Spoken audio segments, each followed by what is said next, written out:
Good morning and welcome to गना शॉट। गना शॉट में आप सबका स्वागत है। Well, we're going to discuss China versus China. Sort of reflective, and maybe I'll connect history with the future. I mean, it's not maybe, that's what I'm going to do. And, Sunday morning, it's always good to look back and see what the future holds and project everything into the future. And I found, when I did this, a couple of things triggered and my thought process. And I realized that China is its own worst enemy. China defeats itself. Give it time, and China will always come up with a solution to defeat itself. That's the beauty. That's the beauty of history. If you look at it, not many people have conquered China over years. Yeah, Mongols did, Japanese did, but in between the Chinese empires. And the Chinese empires were conquered by themselves internally, by their policies, wherever. Maybe one day I'll go and explain to you how each empire fell, right? But that's in the future. But today I'm going to see how this empire will fall on its own. And we'll see how this communism and, has made China its own worst enemy. Okay, and what started this story off? I saw this article in South China Morning Post a few days back. I read it with some interest, and then things started falling into place. It says China's airlines raise alarm as travels ditch planes for bullet trains. And then, of course, there was this China Airlines in a dogfight for profits as rude competition, railways soak up pressure. I read these articles in detail. And lo and behold, what's happening in China? This great high-speed network of rail which has come up in China is killing its airlines, and the airlines are killing that. There's an optimum level. Beyond that optimum level of anything in life, it's counterproductive.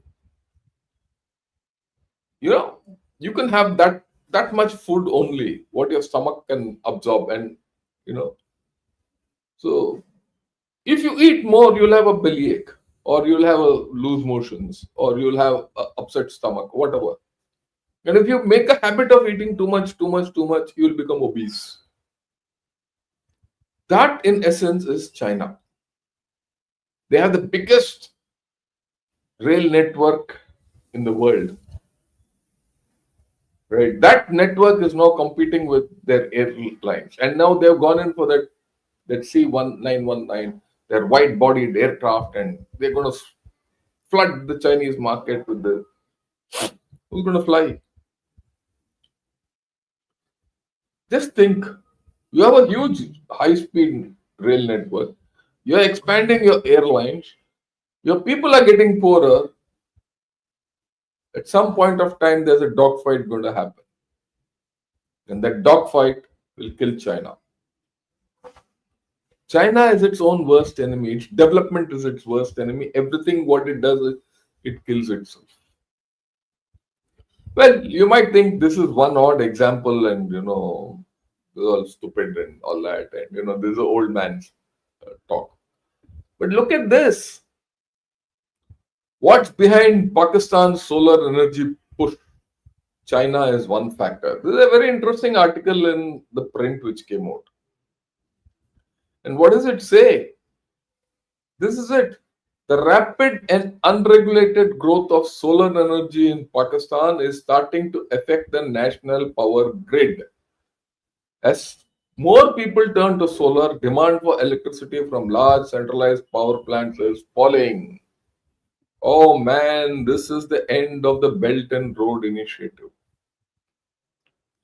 Pakistan took the Chinese model. And if this is happening in Pakistan, think what's happening elsewhere and in China itself. It's a very fundamental thing. In the CPEC, I think 35 to 40% of CPEC is power plants. So what did China do and Pakistan do? They set up power plants, thermal plants. They started producing electricity. It's very nice to say that you start producing electricity, but the fact is you are producing coal-based electricity, and that coal is being imported from Indonesia. Last what I heard, right? So the fact is that they're importing electricity, or rather importing coal to produce electricity. The problem with this was what? They didn't have transmission lines. All China made. Everything is China made, but they didn't. That the fundamental flaw in the Chinese setup, lack of planning. Fundamental flaw in Pakistan, lack of planning. So, but then the capacity increased, and then here comes the Chinese with solar plant and solar panels, and they sell it in Pakistan. Then Pakistan laps it up. So today, all those thermal plants are sick. What has happened? Chinese solar power has killed Chinese thermal plants in Pakistan. And this is being replicated almost everywhere. So China has killed its own BRI. Look at the larger picture. Because 30 to 40% of this BRI is also thermal plants, coal-fired thermal plant. And the countries which built all these thermal plants, okay, at cost with national debts, are not able to repay because those thermal plants are all dead or near dead or struggling. Why? Because Chinese sold solar panels to all of these countries. So Chinese solar panels have been sold. The power plants are dead. So this is a contra factor. China versus China. China is killing itself. China's own technology is killing its own technology, its own projects, everything. Look, technology by itself has no value. Technology has to be converted into something utilitarian. And China's utilitarian technology is killing. Same problem goes everywhere. So then these two factors, made me think more. I said, let me look where China is going. So I went into the history, historical policy failures. Go back into the last century. Mao. This is the story of China. China versus China. China had this great leap forward. Everyone knows it. 1958 to 1962. At that time, that is the time when they invaded India, 62. What was the whole story? Then Mao wanted to convert an agrarian economy into an industrialized agricultural economy. He forced collectivization, mass mobilization, labor, all that, export agricultural produce. He was given false figures. Based on the false figures, agricultural export took off. They exported agriculture and it resulted in a famine because people didn't have enough to eat. Can you imagine? About anywhere between 30 to 40 million people died in that great famine. Today, that great famine is banned in China. No one talks of it. It's the biggest man-made disaster in the world, in the history of mankind. This comes from China. Just think of a China which, if it had not gone through that, where would China be? China was a thriving society. It was not poor. It had its problems. It had its weaknesses. But just think, he exterminated people. The Nazis are a pale comparison to what Mao did to China. Nazis don't come anywhere near. If that was not enough, He did the Cultural Revolution just 3 4 years later, 66 to 74, or rather 76. I mean, that's a rough figure. A decade of Cultural Revolution. What happened in the Cultural Revolution? The intellectual in the society were just exterminated or culturally purged. The leaders of the society were purged. Anyone who they felt would go against the regime was finished off. Thinking was prohibited. There was only one person who could think, that was Mao. Now you look at both these together. If Mao had not carried out the Great Leap Forward or the Cultural Revolution, where would China be intellectually? Where would China be geopolitically? Where would China be in many cases, industrially, everything? I mean, to give credit to Chiang Kai-shek he made his own failures. Okay, but he industrialized China, and Mao destroyed it. So you see that their policy, not now, from then, flawed, and they kill their own progress. Okay, you think that is old and like forget. Look at their assertive foreign policy.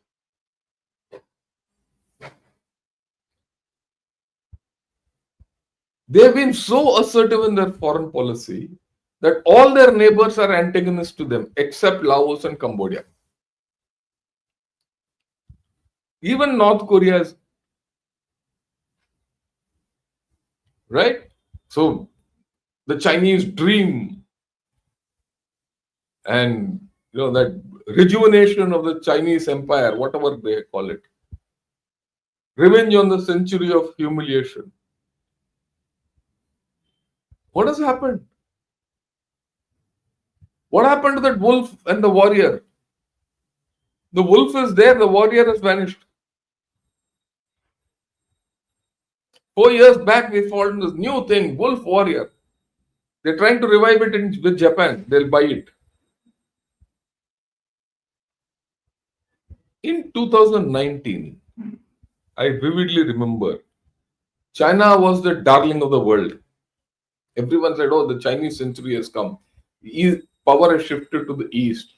All that. It's only a matter of time before China overtakes USA. XYZ. There was a new form of Chinese war fighting, winning wars without fighting. Actually, the story should have been losing wars without fighting. That's the story. That's the story. They've lost all their wars without fighting. They've gone into wars without fighting, then they're losing it without fighting. This is the China. Because no one trusts China today. Just imagine. No one trusts China. Look, whether you like it or not, a lot of people have trust in USA. USA must be is its own kind. But still, the Western people trust USA. Australia trusts USA. Japan trusts USA. North Korea trusts USA. It might come under strain with Trump. But fundamentally, there is some trust which is built over, half a century or 1 century. They're not going to run away. The dependencies are huge. Is that happened with China? Who trusts China? Why has it happened? When you think back, it has happened because China is its own worst enemy. Now, before the Ukraine war, China-Europe trade was very high. Europe never used to look at India or others. Oh, we're going to be good with China. Now what happened? They're not good with China anymore. Why? Two reasons. One, China wants to flood EU and kill it. They're not interested. accepting it, EU. But more importantly, China went into Russia. China went into Russia and supported Russia. As a result, the EU is completely against China. So, how can China progress if the two richest regions in the world are against it, or are it is shutting shop against it, whether it is Europe or USA? Look, you can't. No one can become rich by trading with beggars. Can you have you ever seen a rich person trading with beggars and making money out of it?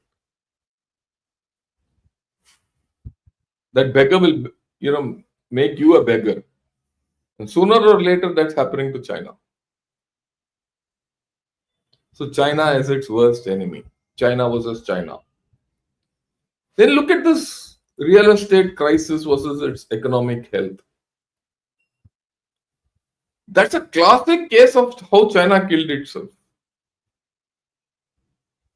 I'm talking of contemporary things which we understand. No, I'm not talking of history now. I've given you that history. I'll come back. I'll go back into history in the India-China context. Look, what happened in the real estate crisis? They found that real estate was the major way to develop into being a great economy. So fine, the local government started selling land because that became their only source of income. They don't get tax revenue. The central government takes tax revenue. That's the structure. So they kept selling land. And this story I've told you often. People kept buying, and that buying was facilitated by local governments. People went into debt. The property dealers went out. Property dealers collapsed because they put money elsewhere. They couldn't complete the houses. People were left without houses. But the mortgage, if people got houses, they were half finished houses.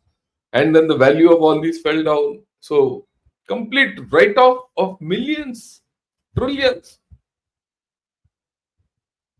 As a result, the economy has gone down. But that was not enough. This is interesting. 2022, Xi Jinping did something else. He killed $22 trillion worth of Chinese economy overnight. Why did he do it? The educational technology and the finance technology like Alibaba and Tencent and all had grown huge. Remember that global IPO of Ant Group, Alibaba's, and how Jack Ma was thrown out and all that. You just have to examine that whole story. That was Chinese global success. But who killed it? China. China's global success was killed by China. Overnight, Xi Jinping put such strictures on all this, they were all wiped out. So if $2 trillion of your economy is wiped out, your real estate, which you pumped up to a bubble and that burst, who's killed China? China.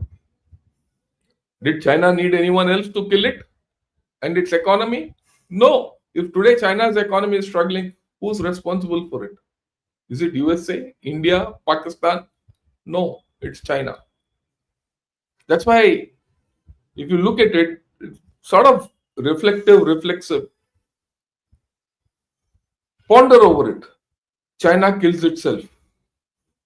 I can go over these things in great detail through time with every other country, but I'll get back to India at some point. But what about its one-child policy? I think this is the biggest thing of China versus China. China had huge problems. Yeah, and they came up with the one-child policy. Deng Xiaoping, forget Mao, Deng Xiaoping. Deng Xiaoping was supposed to be the builder of China. Right? Hide your strength, bide your time. Doesn't matter which color the cat is, as far as it catches the mouse. Free reforms. Yeah, well, all that he did. What the biggest reform he did to kill China was the one-child policy. What happened in that one-child policy?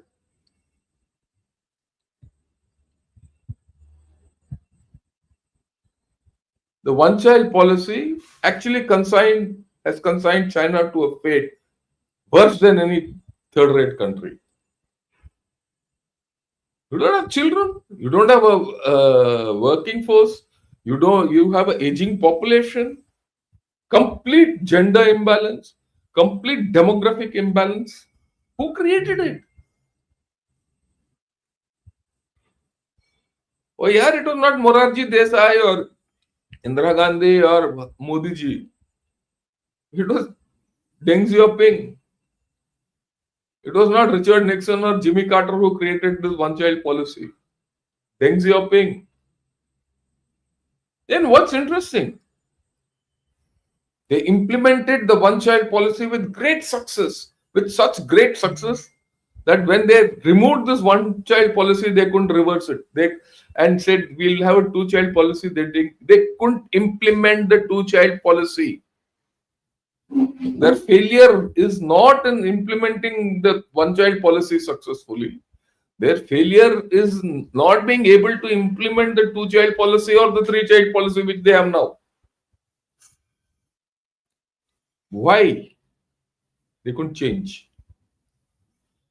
There is something coming, if you look at China, China grows, makes a splash, big things, it will collapse.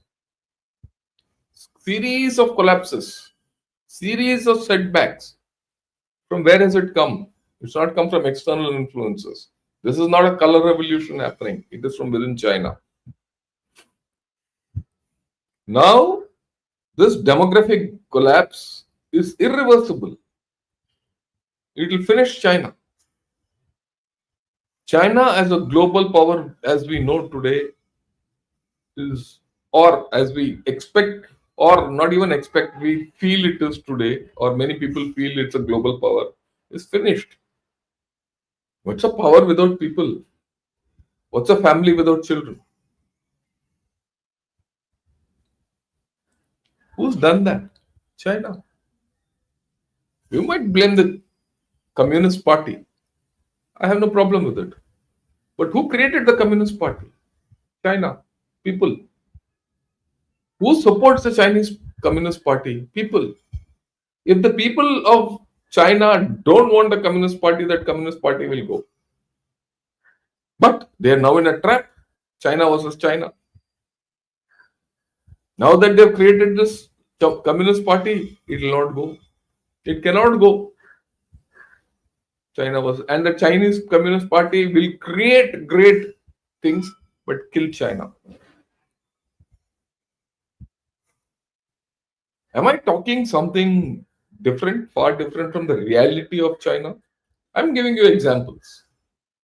Just think over what I'm trying to say. Look at the Three Gorges Dam. It's supposed to be the biggest dam on earth. I'm giving you solid examples. It's delayed. The weight of water in the Three Gorges Dam has slowed the rotation of the earth by a fraction of a second. But analyze it a little differently. China built the greatest dam, everything. But it displaced over 1 million people. And this whole story of displacement, cost, landslides, environmental problems, and all that, forget it. Still, the dam was built. And the main 2-3 reasons why the dam was built was it will prevent flooding and conserve water in the Yangtze Basin. Okay? Remember this, to prevent flooding and to create in the stop flooding in the Yangtze Basin and provide water and take water from South China to the North China, the floodplains of North China through a southward north transfer canal system. What is it? What is the result? Today, that dam is a dam. It's damming China. And that's what it is. If you see the past 4 5 years, just 4 5, this is what has happened. 2 years back, there were phenomenal floods in China. And the Three Gorges Dam was about to burst. I think it was 2019 or 20. I'm forgetting the thing.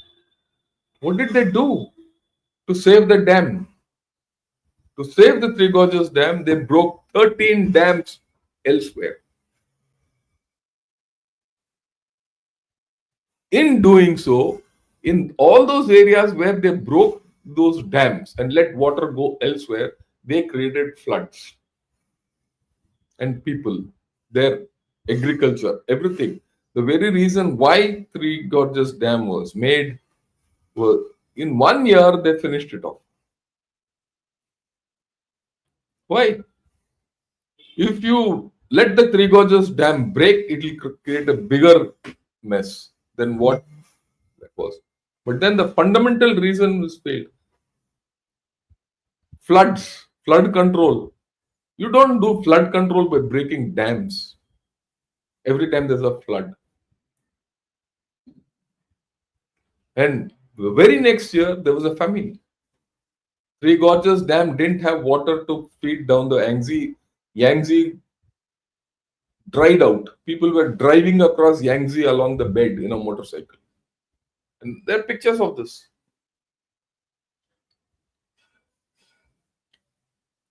Look at Beijing area.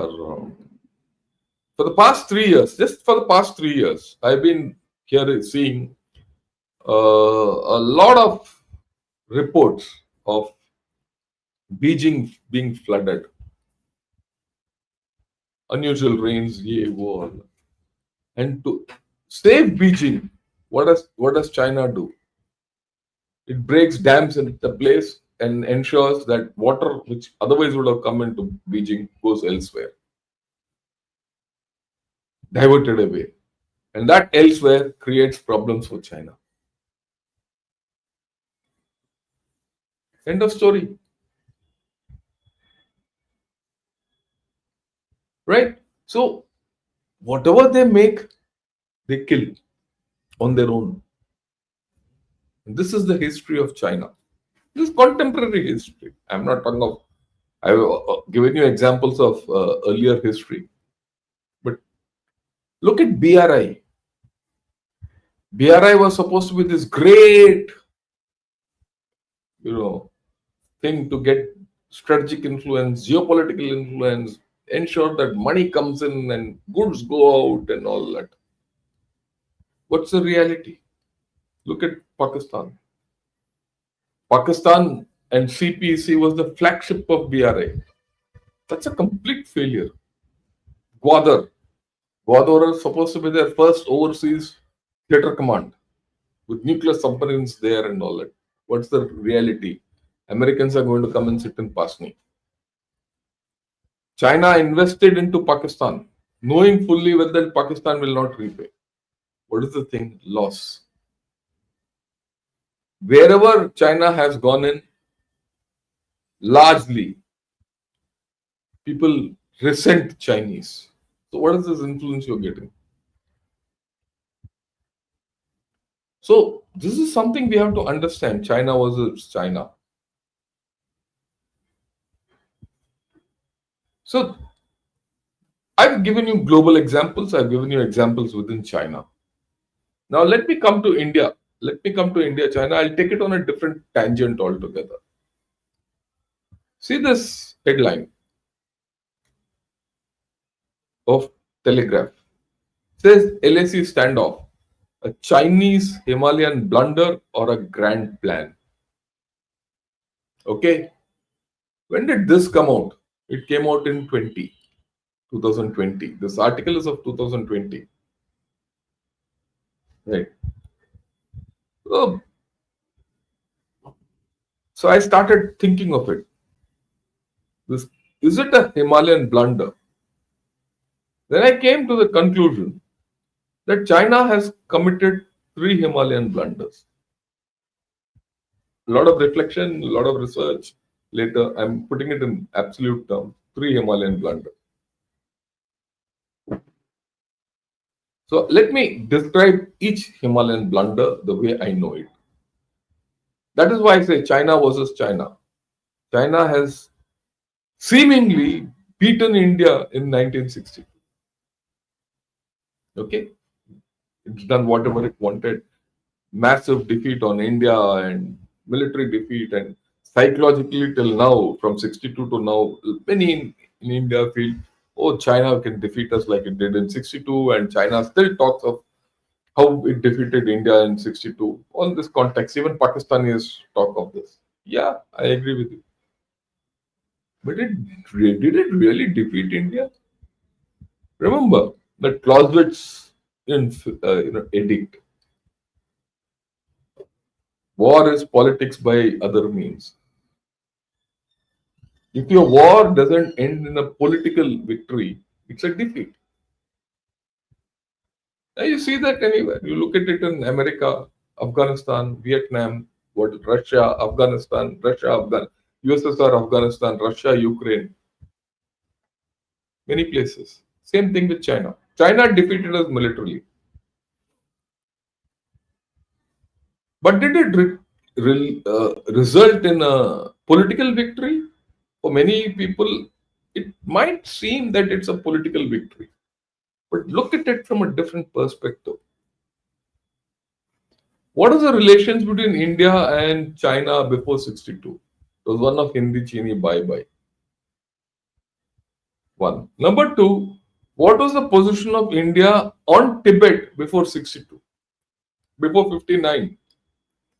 Generally, if Mao and Zhou Enlai had spoken to our people, we might have given Tibet free of cost to them with a certain number of guarantees.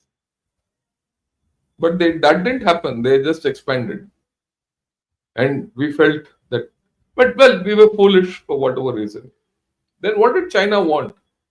China wanted a road. Their thing was road connectivity between Aksai Chin and, I mean, the road through Aksai Chin connected Tibet and Xinjiang. I've spoken about this many times.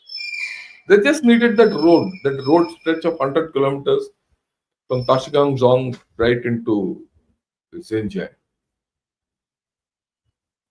All they had to do was talk to India and say, look, let us get that road. Just give us that bit of the road. And we'll continue with Hindi Chini bye bye. Did they do that? No, they didn't. They invaded us.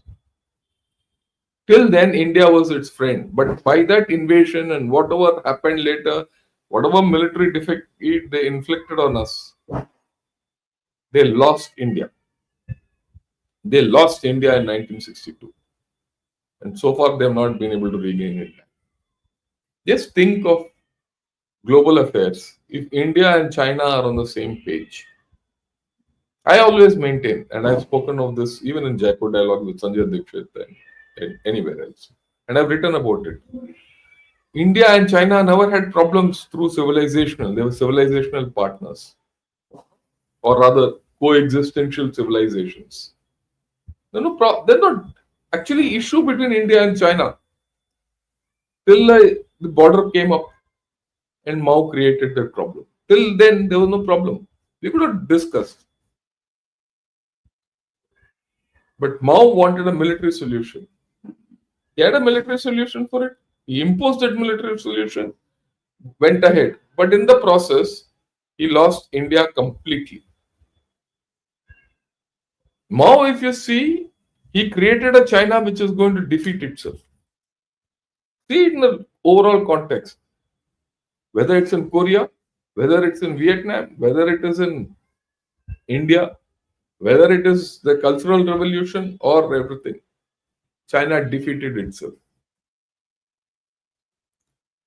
Communism and China defeated themselves.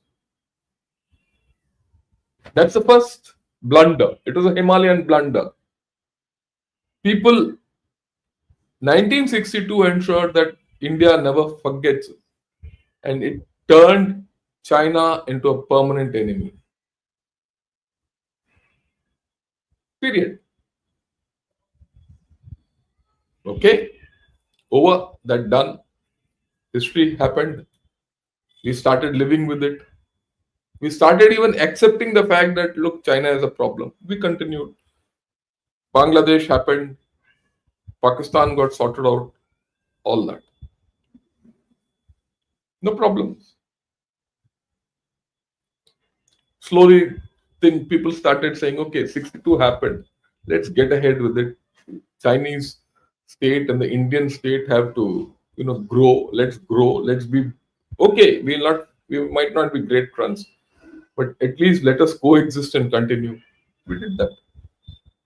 To the extent at the turn of the century with Mr. Vajpayee, he went, met the same Deng Xiaoping and company. In fact, when I said Deng Xiaoping and company, Deng Xiaoping was by then dead and gone. When Rajiv Gandhi went and met Deng Xiaoping said, leave this border to the next generation and let's get ahead as being friends and develop together. We took it. We set aside 1962. And when till then, Tibet was not recognized by India. Tibet was not recognized by India till the turn of the century. Till 2003, that MOU between Vajpayee's government and Jiang Zemin's government. We signed the MOU. We recognize Tibet as part of China. They recognize Sikkim as part of India. And that was to be the thing by which things will become better. It would have become better. But here comes the second Himalayan blunder. And people should understand this. The second Himalayan blunder started after signing of the MOU between India and China in 2003. That's when China did China versus China. What is that? They started claiming Arunachal Pradesh as South Tibet. They knew that Chinese presence was never there in Arunachal Pradesh. They know it.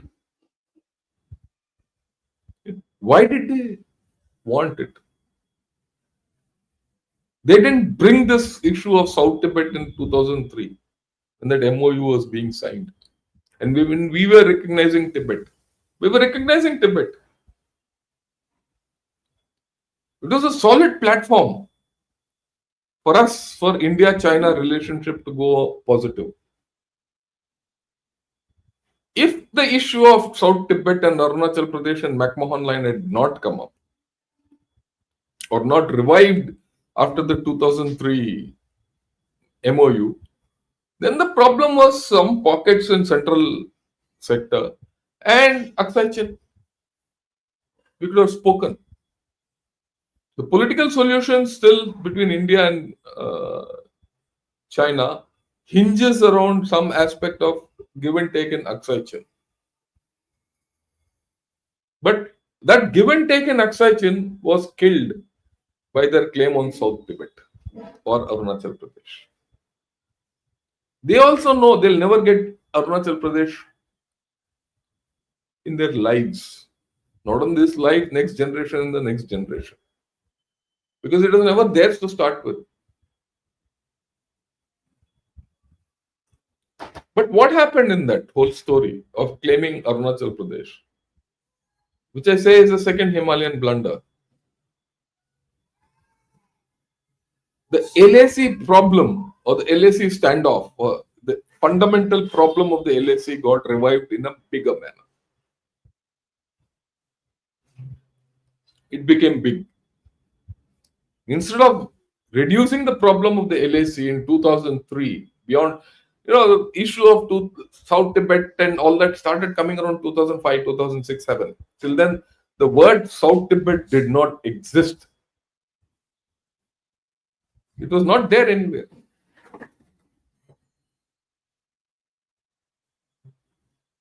If the South Tibet was not there, just think of the LAC problem.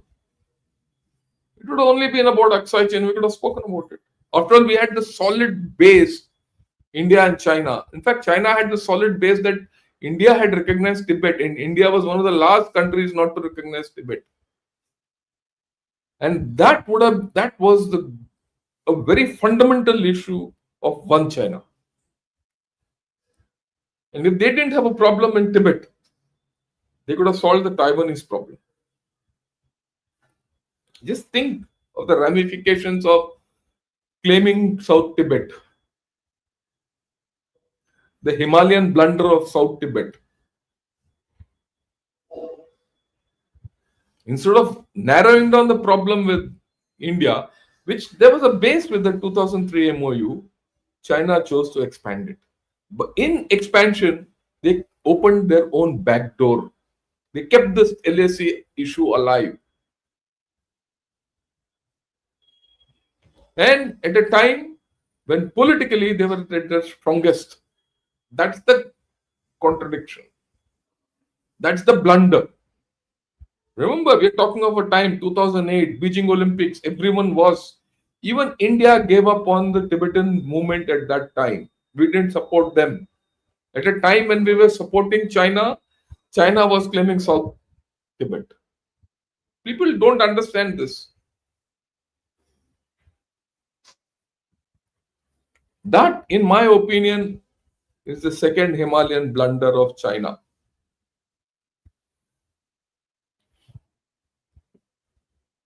The first was by Mao and Zhou Enlai.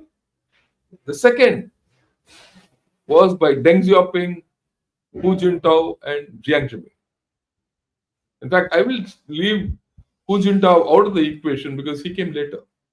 It was by the combination of Deng Xiaoping and Jiang Zemin.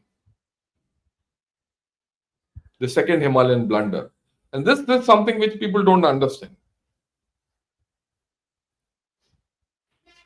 And the third Himalayan blunder, 2020.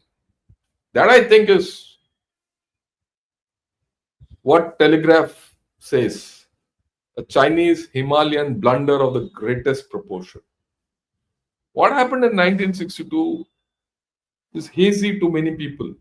They forgot about, many people of my generation also knew something had happened. We didn't know the details except by John Dalby's book. John Dalby's book was only one Himalayan blunder and a few things, and Henderson Brooks' report was never declassified. It was all hazy. Kahi suni baat. Those of us who look, I'm from a unit which was part of the Sela garrison. We lost more than 200 people in that, when the garrison fell, Sela. Maybe someday I'll talk of it. When I joined my regiment, there were men who was just about retiring of 62 vintage. And they told us stories.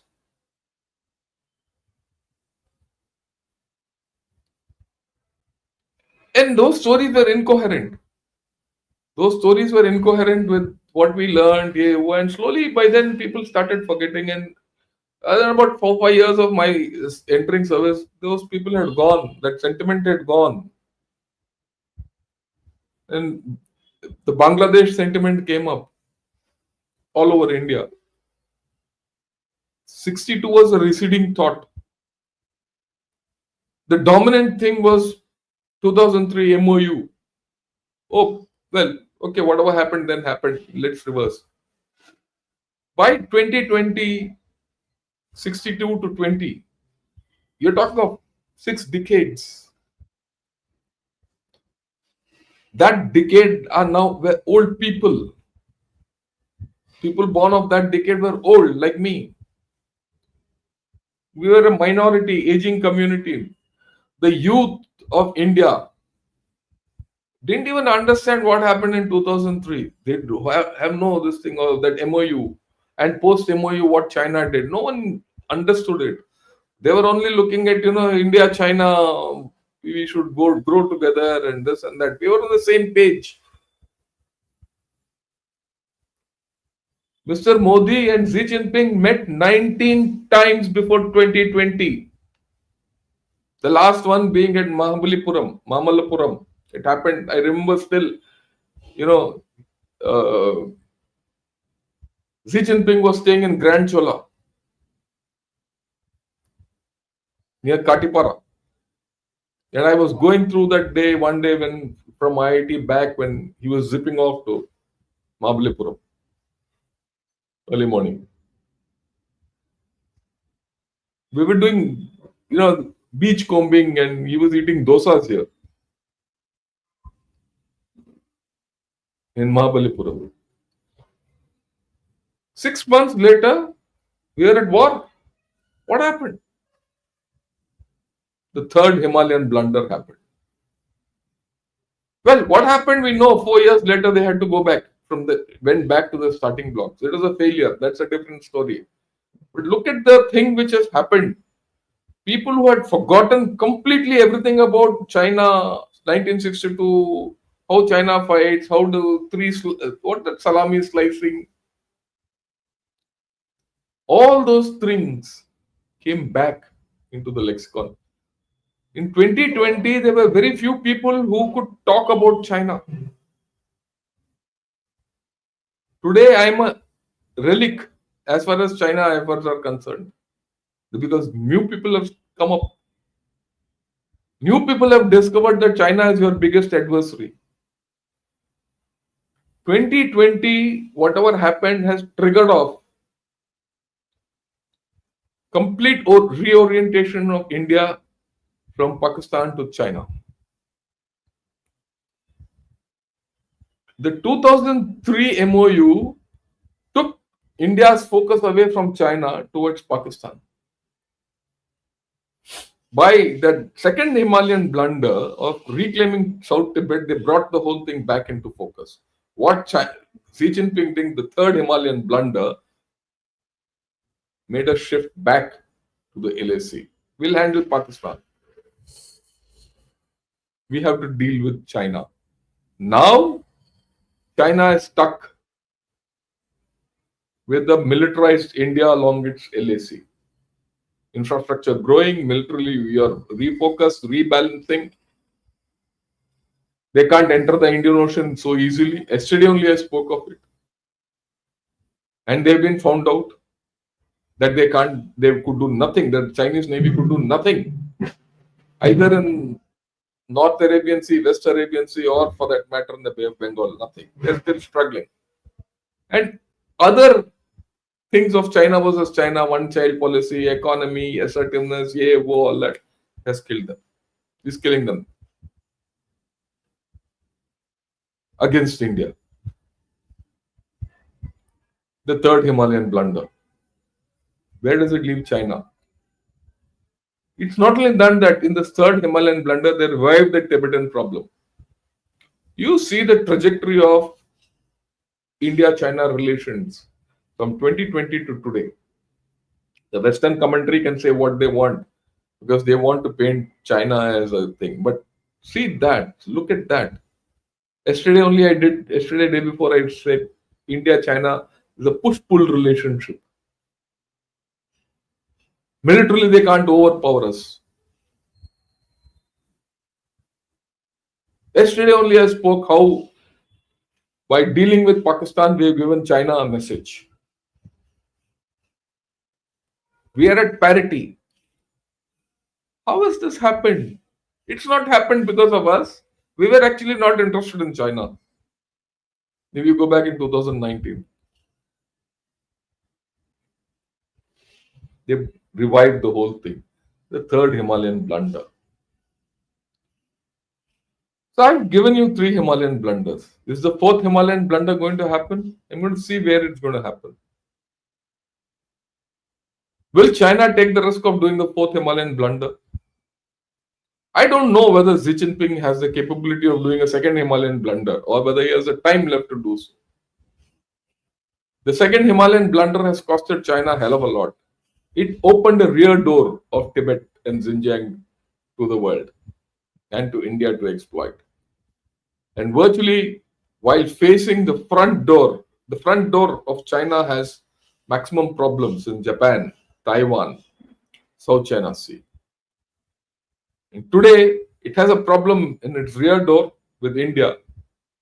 It's trying to get out of close that rear door but can't. And the front door is opening day by day. It's got a problem with Japan, about which maybe I'll talk in the evening. This is China. China versus China. China is its own worst enemy.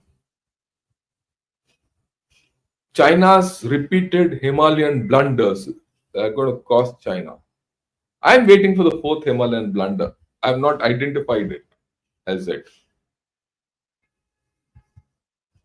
Maybe I'll identify it. Maybe they'll commit it. I'm waiting for it. Right? And this is all I had to say today. And if you like this video, do press the like button and do subscribe to Gunner Shot. And also join me as members. And that's what the ticker tape also says.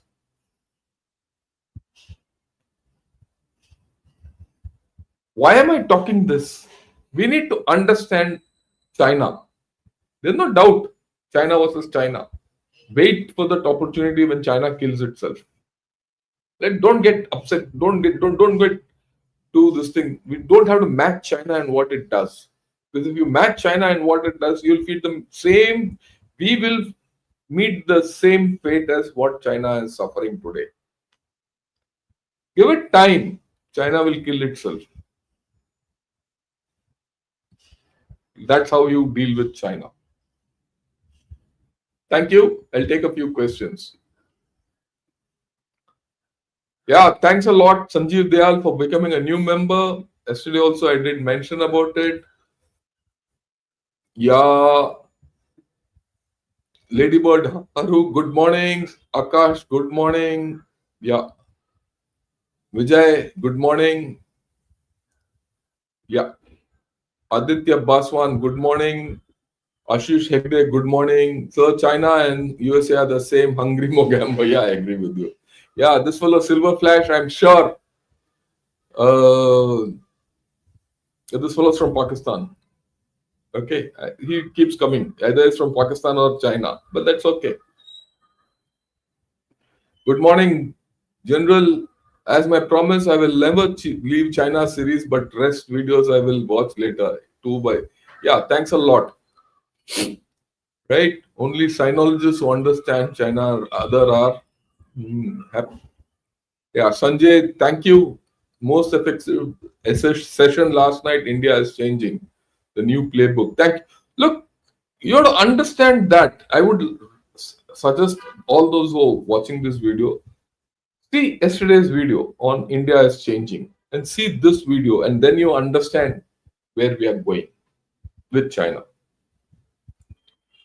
I did this a little later on purpose after yesterday's video. So Chinese all over the world only want dominance. Jai Hind. Yeah, they want dominance, but they're not going to get it.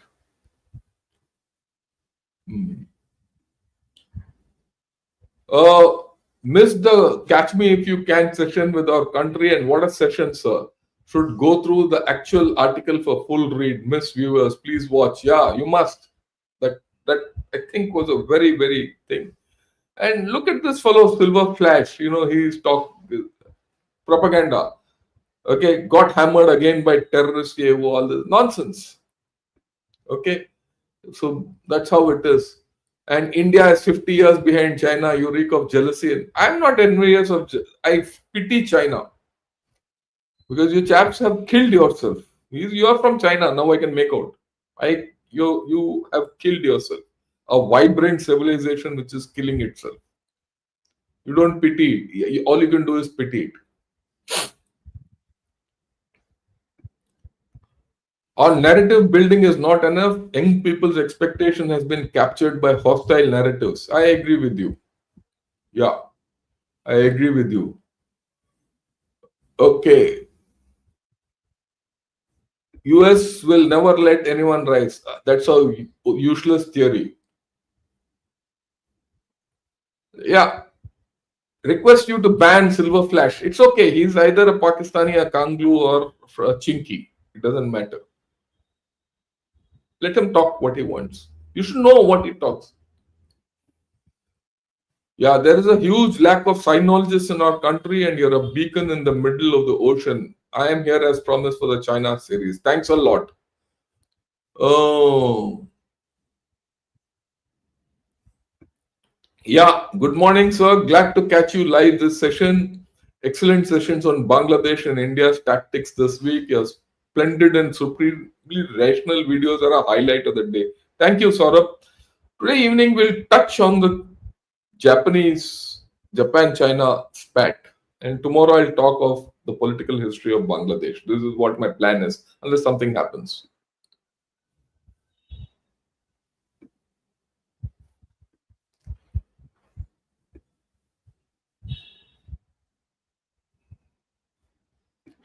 Are the Pak thermal plants run on natural gas or coal? Coal. Coal.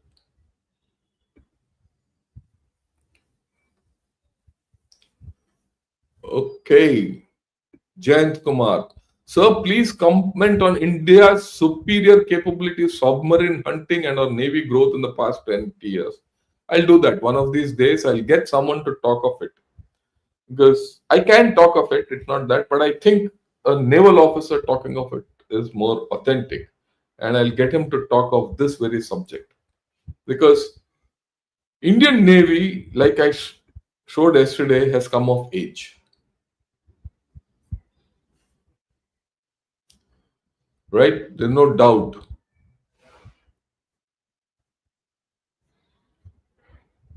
Okay, let me see.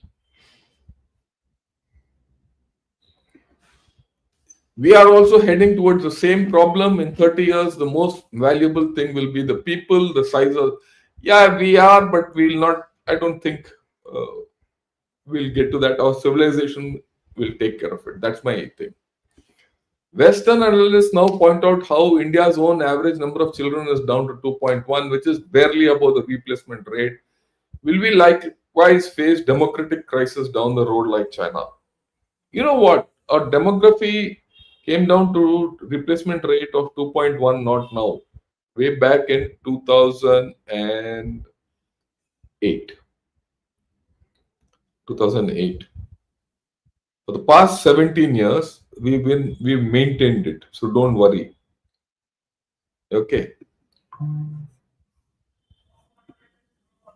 These are indeed deep fissures, fault lines within China, which are being covered up aggressively. But when it comes to it, can it be split? After all, it has illegally occupied a lot of land. Wait, be patient. China will destroy itself.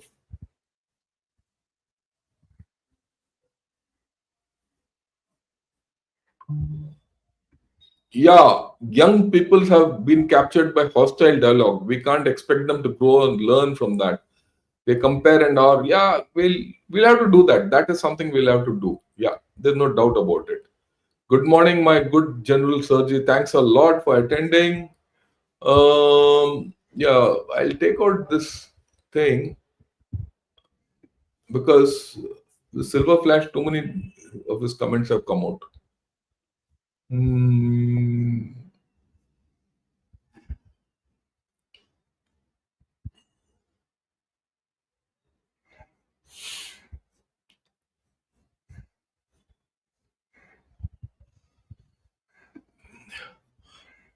India versus China militarily result in mutual destruction, or can anyone win out of it?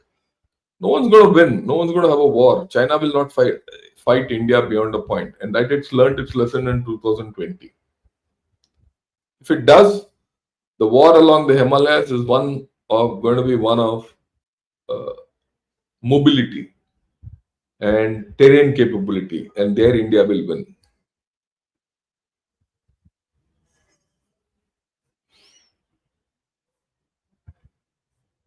Shouldn't we work to take back Aksai Chin? Of course we should, and not by fighting. Hybrid. Views are thoroughly enjoying the podcast. Thank you. Yeah, thank you, General. You're so convincing. I take truth, honest analysis. I would like someone to argue against me, what I'm saying. I'm talking of historical examples. You disregard history. I view all this through the prism of history to project it into the future. That's the thing.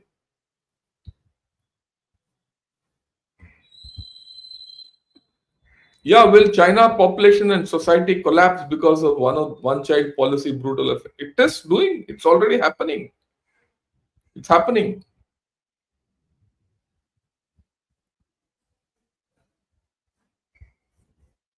Yeah.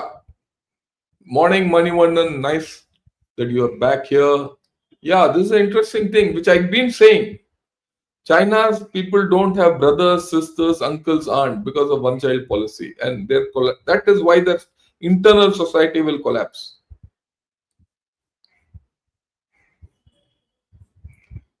Morning is the best time for learning and discussion. Really admire and thanks a lot. That's why I started. In the morning, I give my ideas out. Evening, I respond to others. When and what symptoms that China is killing herself? Yeah, you're already seeing it. Eh? I've given you so many examples. You don't need symptoms. Symptoms are when you don't know what the disease is. Here, the disease is known, and how the disease is degenerating is also known.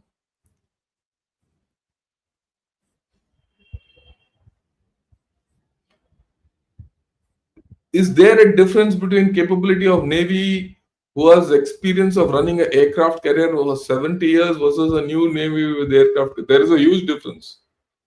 People, you ask any aircraft chap who's operated off an aircraft carrier, he'll tell you. China, in my way of looking, is at least a quarter of a century away from being able to operate aircraft carriers. Why Navy was able to indigenize but Air Force couldn't? It's a very deep question, and I'll have to get someone from the Air Force to talk of it. I'll talk of it. Maybe I'll get Diptendu Roy Chaudhary, and we'll speak of it. Air Marshal Diptendu Chaudhary was Commandant NDC. I'll get him to talk of it.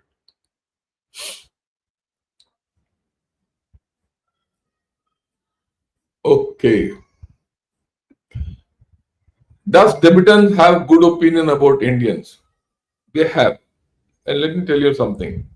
It was a Tibetan who told me Tibet के आजादी में भारत का सुरक्षा है. Think of it.